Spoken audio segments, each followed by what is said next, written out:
In this chapter, what you had learned about it, water is essential for all living beings and there can be a no life without it.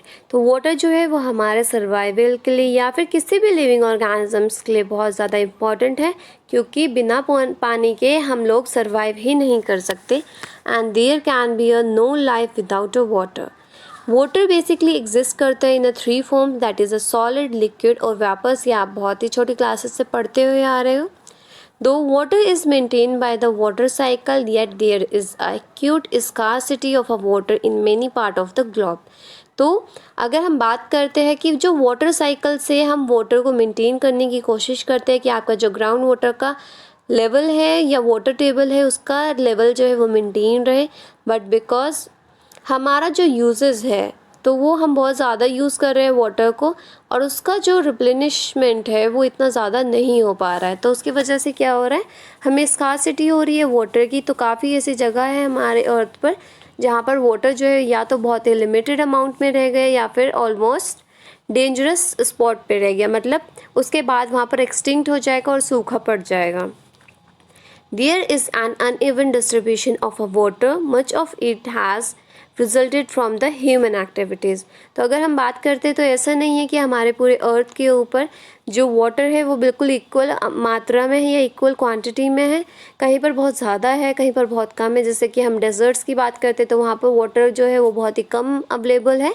While अगर हम कोई भी like Kerala की बात करते हैं या फिर कोई भी रेन फॉरेस्ट वाली बात करते हैं, ट्रॉपिकल रेन फॉरेस्ट की बात करते हैं, तो वहाँ पर वाटर की अवेलेबिलिटी ज़्यादा होती है बिकॉज वहाँ पर रेनफॉल बहुत ज़्यादा होता है.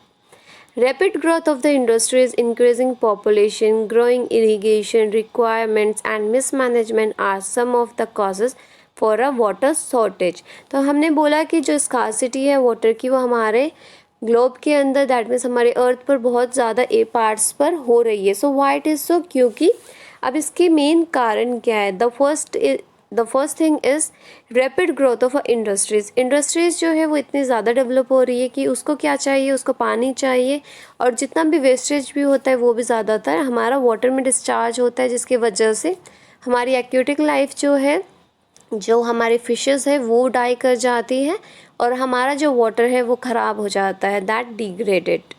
आफ्टर दैट इंक्रीजिंग पॉपुलेशन, हमारा पॉपुलेशन रेट जो है वो बहुत ज़्यादा बढ़ रहा है, जिसकी वजह से होता क्या है, जितने ज़्यादा लोग हो गए उतना ज़्यादा वाटर उनको चाहिए और हम उतना ही ज़्यादा जो है वो वाटर निकालते हैं फ्रॉम अंडरग्राउंड वाटर, जिसकी वजह से हमारा जो वाटर है वहाँ पर कम हो जाता है.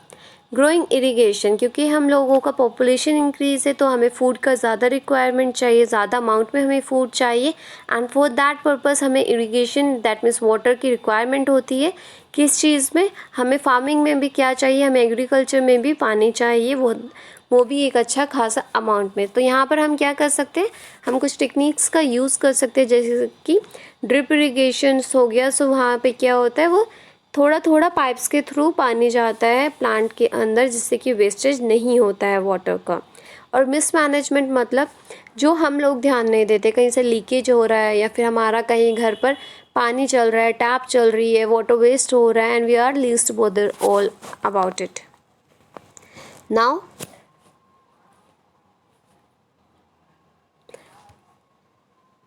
after that, we need to be worried about the wastage during the supply of water through pipes, the leaking taps in building and other places, unnecessary use of water and over drawing from the groundwater should be avoided.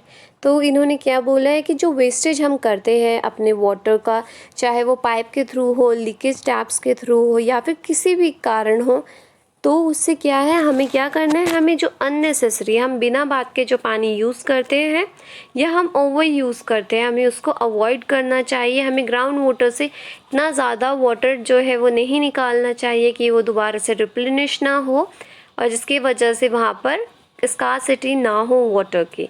So recharge of water to the ground should be increase. और आप इतना ज़्यादा पक्का land मत कराइए, because होता क्या है, वाटर जो है वो एक्चुअल में अंडरग्राउंड पहुंचता कैसे है, through a sipping method. Sipping of water जो है वो क्या होता है, वो नीचे तक पहुंचता है वाटर टेबल के जो अमाउंट होता है उसको इंक्रीज़ करता है, इन्हांस करता है। बट जब हम पक्की सड़क बना लेते हैं या फिर सारा आपका एरिया जो है आपकी लोकेलिटी का बिल्कुल पक्का हो जाता है, तो वहाँ पर जो सिपिंग ऑफ वाटर है वो वहाँ पर बंद हो जाता है। एंड ड्यू टू दैट वहाँ का जो वाटर है जो कि आपने वेस्ट किया या फिर आपने अंडरग्राउंड से निकाला है, वो वहाँ पर एब्जॉर्ब नहीं होता है, वो कहीं और पर चला जाता है और उस एरिया का जो वाटर है वो कम हो जाता है।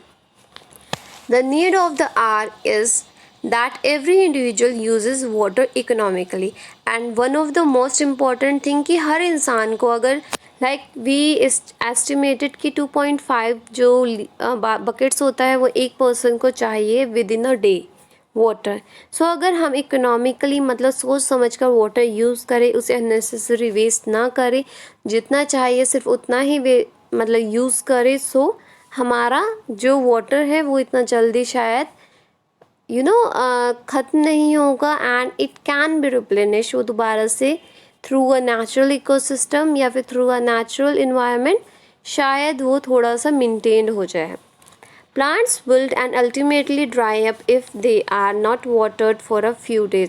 आप अगर प्लांट्स को जो है वो पानी नहीं दोगे, so what will happen, wilting is there, वो पीले होने स्टार्ट हो जाते हैं, फोटोसिंथेसिस करना बंद कर देते हैं एंड न्यूट्रिएंट जो है वो सॉइल से एब्जॉर्ब उनका बंद हो जाता है। And for that purpose what will happen, अगर वो अपना खाना नहीं बना पाएंगे सो वो अल्टीमेटली ड्राई हो जाएंगे, और अगर ड्राई हो गए तो हमें क्रॉप मिलेगा कहाँ से?